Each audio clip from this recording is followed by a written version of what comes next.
every 2 weeks I sit down with a dozen or so of my founder forum friends, right?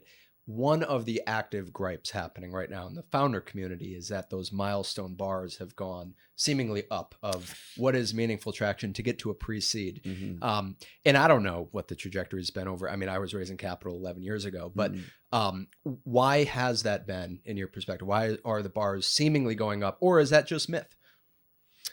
I think we have been in a situation for the last couple of years, frankly, where the bars have been going up. Okay.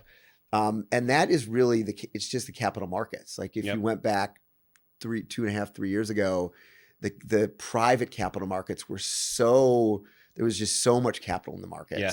You had all these crossover funds. You had a lot of very quick financings going on. Yeah. And it was good and bad. I mean, I think it lowered the cost of capital. It was easier for founders to raise money. That in Yeah. some ways it's really good.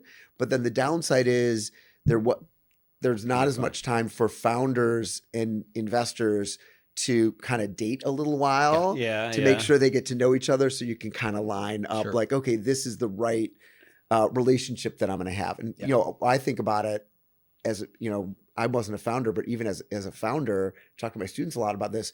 If you end up bringing on an investor, it could be a 7 to 10 year relationship. And